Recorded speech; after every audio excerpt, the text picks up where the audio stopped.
में एक आदमी था। वो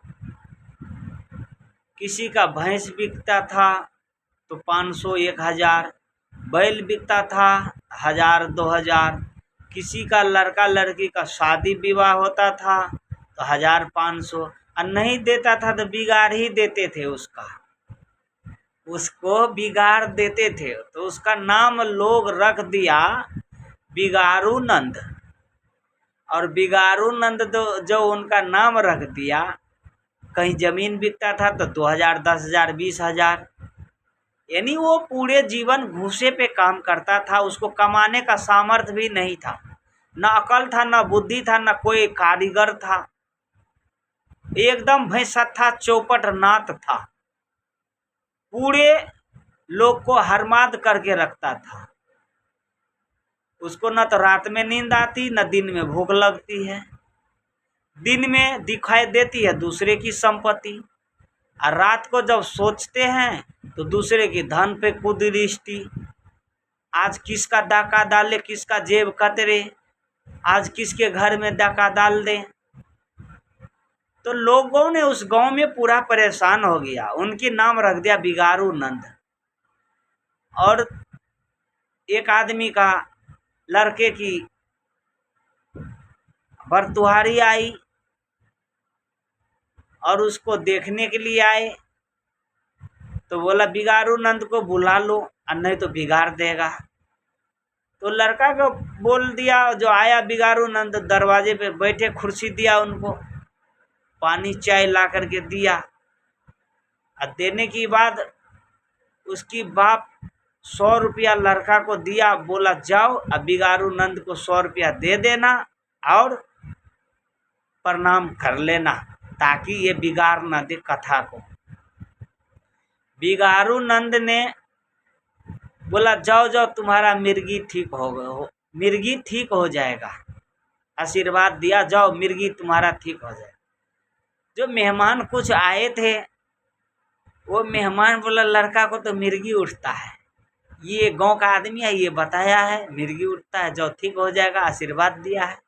वो जाकर के आगे पीछे मेहमान सब उठ करके बातचीत आपस में करने लगे। परंतु इतना ही में बोला घर की सदस्य क्या हुआ? बोला कुछ तो हुआ नहीं, अभी हम शादी करने का मूड में नहीं हैं, हमको जाने की बाद हम आपको बता देंगे। ये शादी हमको लड़का पसंद नहीं हुआ है, अगर और देखने वाला है देख करके आएगा तो बता देगा। बिगड़ गया, कुटमैती उनका नहीं हुआ।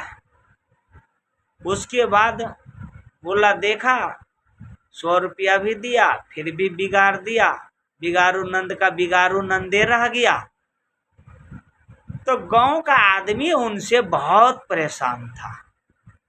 संजोग से समय करवट लिया, बिगाड़ू नंद ने बीमार पड़ गई, ऐसी बीमार पड़ गया अन्न पानी खाना छोड़ दिया, चलना फिरना, हॉस्पिटल में चले गया। जब हॉस्पिटल में गया, बोला अब तो हम मर जाएंगे बिगाड़ू नंद, तो जाते जाते क्यों न एक संदेश दे देते हैं गांव में। बोला हम तो अब मर जाएंगे, पूरे गांव वाले को इकट्ठा करके बुलाओ, हमें मिलना चाहते हैं पूरे गांव वाले से। तो बिगाड़ू नंद जब मरने वाले थे तो गांव का आदमी पूरा खुशी था कि बिगाड़ू नंद किसी तरह परमात्मा इसको ले जाए ताकि इस गांव का कल्याण होगा। जब बिगाड़ू नंद पहुँचे तो प्रणाम किया बिगाड़ू नंद को सब लोग। हाँ बिगाड़ू नंद बताइए कैसे याद किया? बोला हम तुम लोग को बहुत परेशान किए पूरे जीवन, कभी जमीन हड़प लिए, कभी धन हड़प लिए, कभी रास्ता बंद कर दिए, कभी जाना आना बंद कर दिए, क्योंकि हम बहुत दुख तकलीफ दिए हैं इस गांव वाले को। तो हम मरने वाले हैं, जब मरेंगे, जब वो फरकी पे बांस का फरकी जो बनाते हैं उस पे डालेगा, तो एक हाथ की बांस का फट्ठी कचका बांस का चीर करके और मेरे जिब्या में डाल करके मुंह में ऊपर माथे एक हाथ कर देना, और तब ले चलना फरकी पे। बोला ठीक है, ये काम कर देंगे हम, आसाने बात है।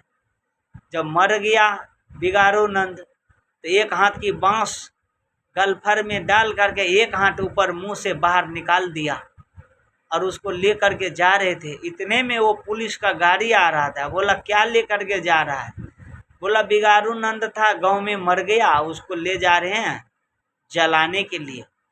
बोला हमने लाश को देखे, बहुत को झांप तोप करके ले जाते, एक हाथ की खुट्टा ये मुंह में निकाल करके ऊपर में क्या है ये, उतारो लाश को। उतारा लाश, देखते हैं इसकी मुंह में से बांस की फट्टी बाहर में निकाल करके एक हाथ ऊपर।